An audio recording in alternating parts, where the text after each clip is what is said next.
Welcome to the Type 052 Delta ship brief.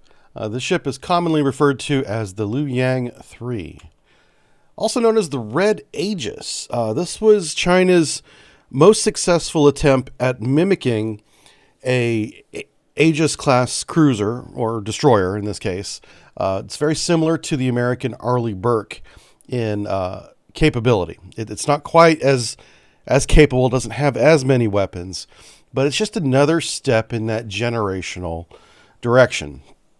The biggest difference that you'll see here between the Type 052 Delta over the Charlie is we now have VLS that looks very similar to the American Mark 41. So much so they even use banks of 8 missiles.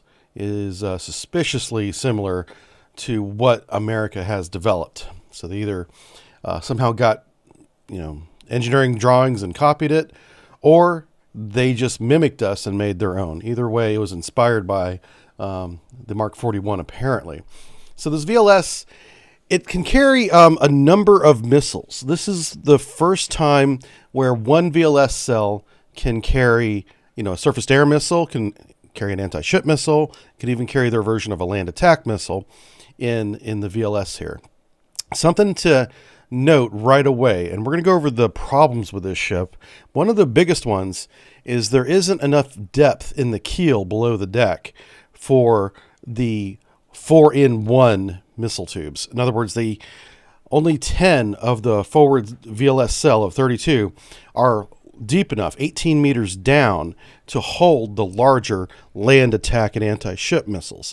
So it is likely the majority of these weapons in the VLS are the HHQ-9 long-range surface-to-air missiles. But we're getting a bit ahead of ourselves. Let's go ahead and talk about this ship in general first, and then we'll break down the individual parts here. Where are they made? Well, they're made in the same Shanghai shipyard as all the other Type 052s are. This shipyard's been around for well over 200 years now, and really has a lot of experience, or close to 200 years now. The first one that was made was commissioned and put into the Navy in 2014, and that hull name was Kunming. So you may see this referred to as the Kunming class. That's not as common as the Luyang III, but just know that they're all talking about the same thing. And here's a picture of Hull 1, DDG 172. One of the first things I want you to notice is look at the superstructure right below the bridge. That's forward of the mast there. And you see the Dragon Eye radar panels there. Those are the Aegis radar panels. One of the big improvements that they've managed between the Charlie and the Delta that we're talking about today is those radar panels are now flat. They're not bowed out in an analog arc, a parabolic curve. They now can do those beamforming maneuvers digitally, and that is a big step forward in the processing of this long-range Dragon Sea or Dragon Eye radar. The second shipyard that began building these in 2019, it finished the first hull in 19. It began building it all the way back in 2017.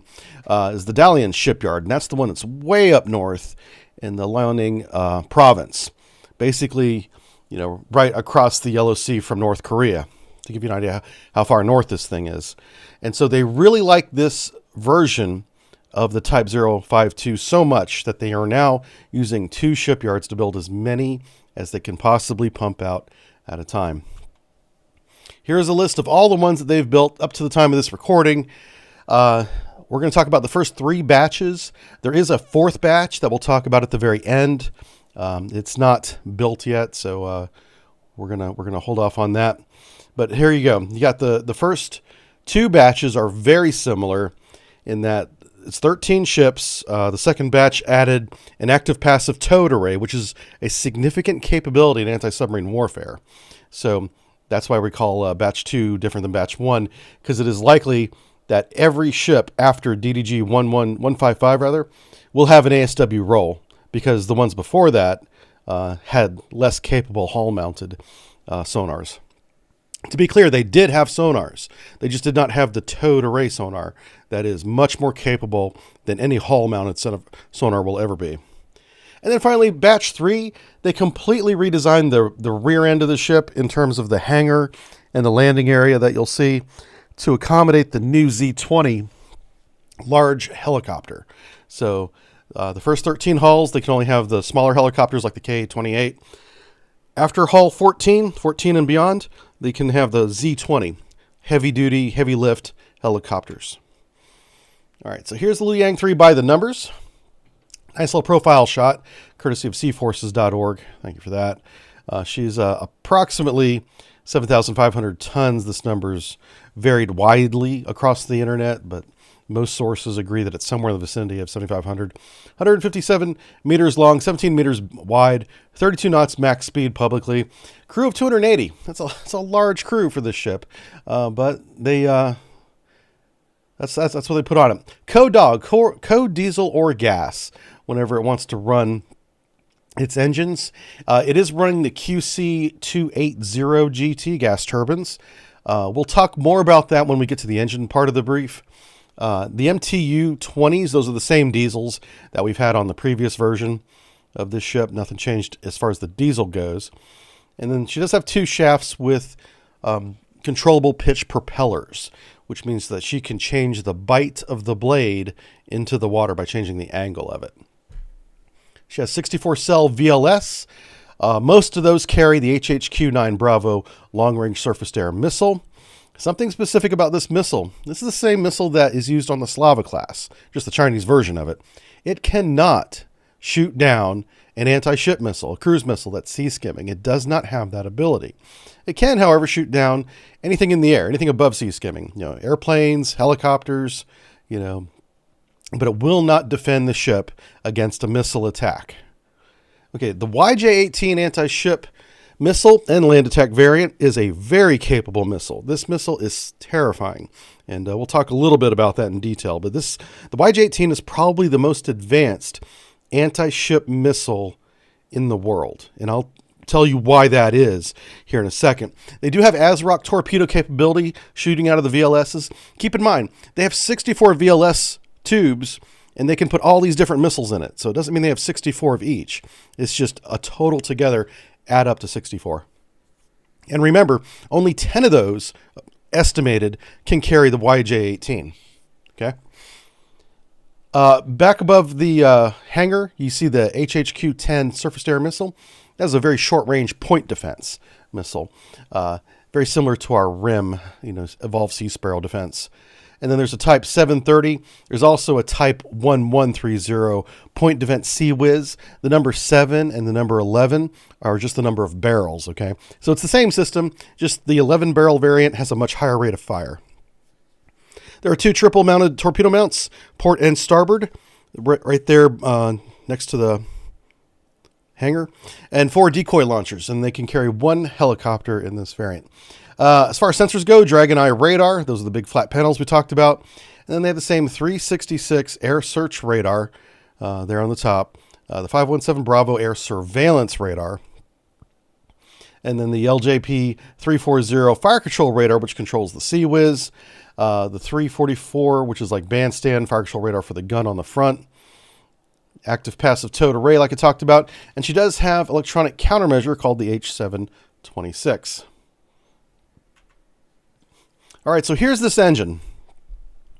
There's a lot of naval engineering people online that disagree mightily about this engine. But the QC280, the one thing that everybody does agree on, is an exact copy, down to every bolt and every millimeter and the angle of every blade, of the Ukrainian UGT 2500. That's what everybody agrees on. What they don't agree on is what ships use the QC280. The QC280 is made by China. They can make as many of these as they want. Therefore, it is widely believed that they use these in the warships. However, this engine, the QC280, the Chinese copy, is unreliable. It breaks down. It's not as well made as the Ukrainian version. Because of this, a lot of people think that maybe the UGTs, the limited number that they bought in the 90s from Ukraine in early 2000s, are the ones that they use in the warships even today.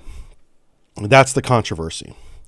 So whenever a ship goes to sea, a Type 55 destroyer, the best destroyer in the Chinese Navy, does it have the Ukrainian engine or does it have the Chinese copy? And that is hotly debated amongst naval nerds on forums. I was kind of entertained by watching that. But what I want you to know is that eventually China's going to run out of UGTs because they're not buying them anymore. Hell, Ukraine's not making anything right now. So eventually every engine is going to be the QC280 and it's going to put this debate to rest. But for our purposes here today, it's the same engine. They have 2 of these on every ship, every destroyer that we're talking about today, and they power the engines. The MTU V20s, those are the diesel engines that do both electricity and hotel loads for the ship and can turn the propellers as well. All right, let's talk about this HHQ-9 Bravo. This is basically the S-300. This is a long-range surface-to-air missile, shoots down bombers at greater than 150-kilometer range or whatever.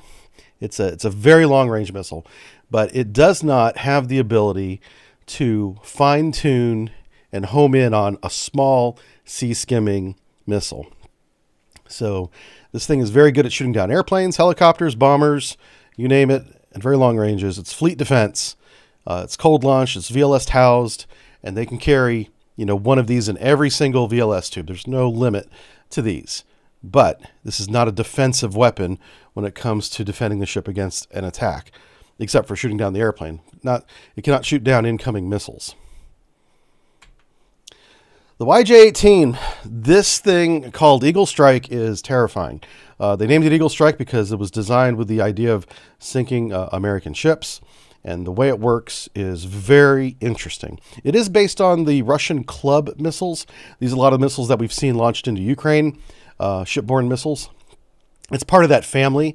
This is the Chinese copy of it. It IOC'd in 2014.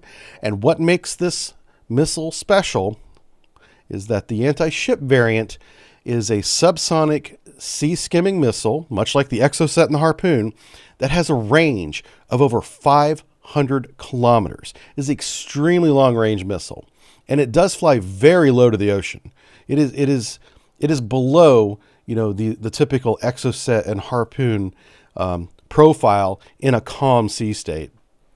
But what it does is it sheds its air-breathing turbo engines, jet engine sustainer after the 400 or 500 kilometers is done, whenever it gets into the terminal homing phase. Once it has its target on its onboard radar, it sheds almost half of its own body and goes into another solid rocket booster mode that pushes it forward next to almost to 3 times the speed of sound, Mach 3, and hits the target with that kinetic energy, which will tear a hole in just about any ship, and it has a large warhead to add to that chaos. Because of this delta, this change in speed, as the radar horizon of the missile sees the ship, that means the moment the crew, if they happen to be looking out the window at the horizon, see the missile, by the time they see the missile is hitting them. That's how fast this thing closes on the ship.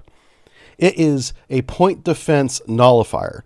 Like before your Sea Whiz gets spun up, before your Sea Sparrow can pop the little missile out, this thing goes from being on the horizon to exploding under your feet. That's what it's designed to do, and it does it very well. At sea testing showed a success rate of 70% in a contested environment. China was testing this missile against ECM on maneuvering targets being towed at sea in several different sea states, and they had a 70% success rate against that. So that is very good in a contested environment. This missile, it will hit what it sees in its terminal phase. If you want to defeat this missile, you have to stop it in its cruise mode. When it's flying low and slow at like 0.8, 0.9 Mach, just below the speed of sound, at about 10 to 15 feet off the water, very low, that's the only chance you're going to have to defeat this missile. Because once it goes terminal and it kicks on that second, solid booster rocket, it's going to be on top of your ship almost instantly. It will appear instant to the human being watching it. And they also have a gun, a big 130 millimeter naval gun on the bow. Basically, it's the same, or a Chinese version of the Soviet-era AK-130. So that's the size of the round, 130 millimeter. Can shoot 1 round a second, and has almost a 30-kilometer range, pretty long ballistic range. Here's that HHQ-10 SAM point defense, very similar to our Evolved Sea Sparrow rim defense missiles here in the United States. ILC in 2013. Short range point defense, 9 kilometers. Infrared sinking, very similar to the American Stinger. And like I said, like the RM, that's the rolling airframe 116 on the American Navy. Can be put in automatic mode where it just launches when anything that it sees in its detection range. And it can shoot a missile every 6 to 8 seconds, which that's a little bit slow, but you can also take manual control of it and fire as much as you want, and holds up to 24 missiles in a pack. I have seen an 18 missile pack before, so know that there's different sizes of armament. The most common one, though, is 24. Here is that Sea Whiz, the Type 730 that we've seen on all the other variants of this type of ship. Remember that there's a Type 1130 that has 11 barrels instead of 7, and that changes the rate of fire to close to just under 10,000 rounds per minute, which is a pretty insane rate of fire. And the idea there is to just get as much lead in the direction of an incoming missile as possible, because missiles like the Eagle Strike are becoming more and more capable in their terminal phase. This thing IOC'd in 2003. It's been modified and upgraded ever since then, and has both an autonomous mode and you can take control of it manually as well. But here is the big deal about this ship, besides the weapon. As far as sensors go, this Dragon Eye ASA radar is pretty good. It's a flat panel array versus a boat array on the previous one, but it has the same frequency range and capability, 150 nautical mile range. And it's a wholly digital system, which is a big step forward for the Chinese Navy. They had, early days all analog, and then a hybrid analog digital system with A to D converters. And now it's all digital. They don't need any A to D converters at all. And that's why it's a flat panel instead of a bowed panel, because it is digitally bending those radar arrays around instead of having a bowed array. Very capable radar. So the two things we really want to know about this ship: it has the Dragon Eye 346 radar, and it has the YJ-18 ship-killing cruise missile. Other radars on it are the knife rest and the Type 344 fire control radar that controls the gun on the front. Those two. Obviously, the gun on the front is line of sight, and the knife rest is a very long range, 300-kilometer early warning radar. Basically gives you, bearing and range to incoming air threats. Here we have the Seagull radar. That's the highest mounted radar on the mast. That's that big ball right there. It's the H364 over the horizon surface search radar. And I couldn't find a good range for it, but we know that it's OTH, so it's greater than, say, 20 miles. And on the bow is the Mineral ME bandstand radar. It's for weapons control.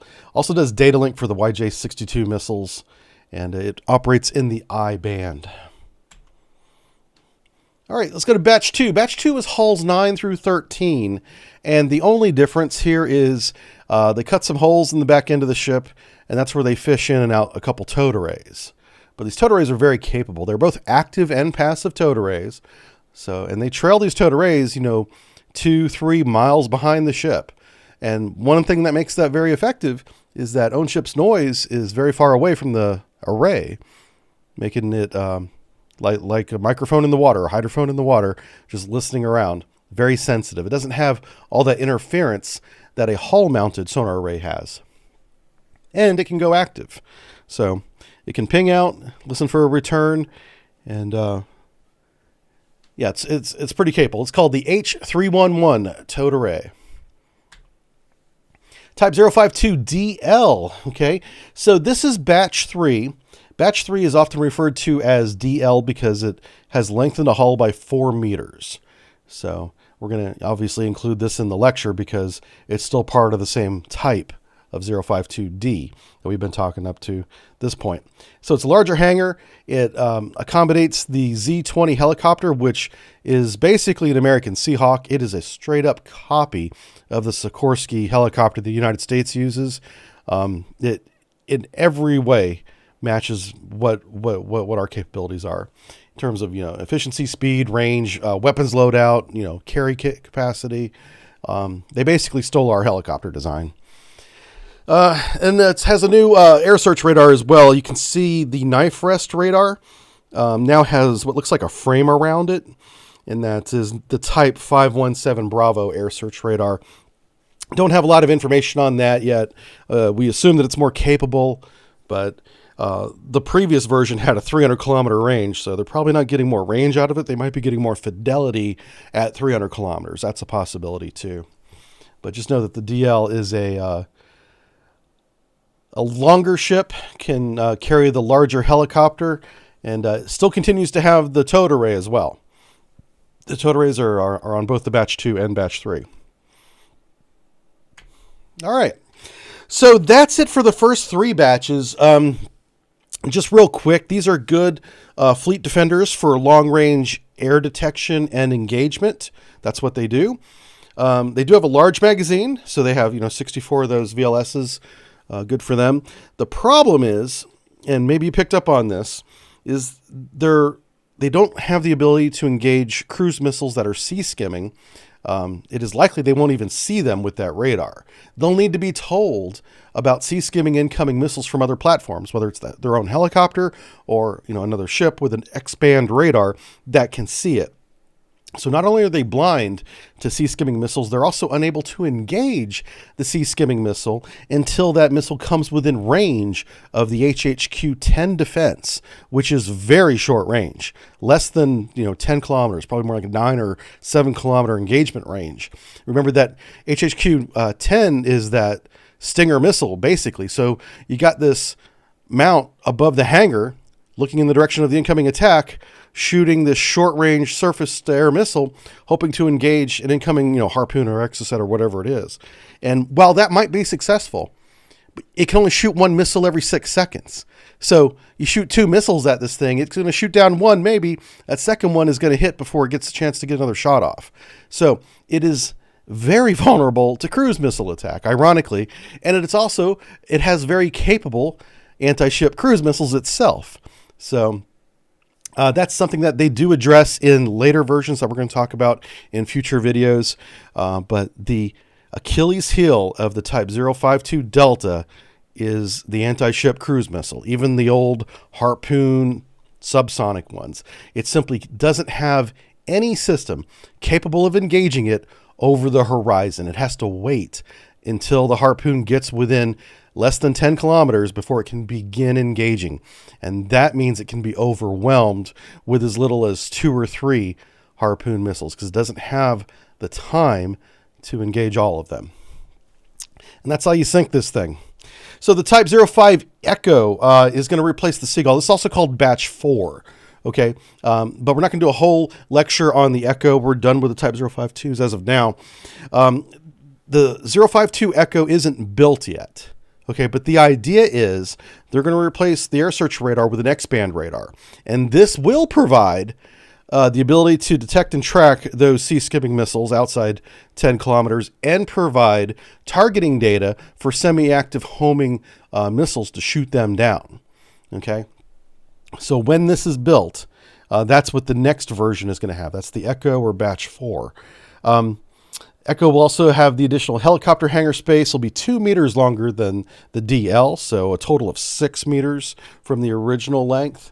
It may have all-electric propulsion. A lot of navies are going to this, including the United States Navy, where you just have generators on board that power everything, including your own propulsion system. No more steam generators going to reduction gears. They're removing all that complicated engineering that makes noise, requires maintenance, is very expensive, and just putting in big electric motors that turn shafts based on power.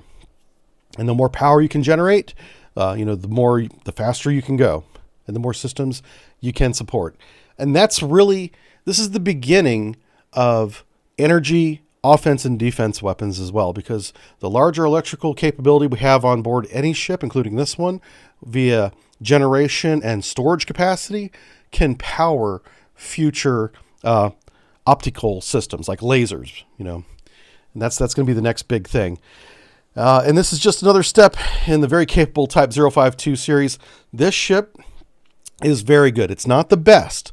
We're coming up on the best ship in the Chinese fleet soon, but this is very close to an Arleigh Burke. All right. Well, thanks for listening, everybody. I appreciate all the Patreons here, including Scott Borg, Fraser Disney, Harpoon Henry, William Collier, Jr., Sean O'Neill, Robbie Stahl, Josh Warwick, Jordan Vazraka, Brendan Ferry. I need to mention him. I always give Scott Borg and Sean O'Neill credit for being the very first division officers. I noticed that Brendan Ferry's name is on the very first division officer slide as well. So I think I've been selling Mr. Ferry short. I apologize for that. He is one of the OG.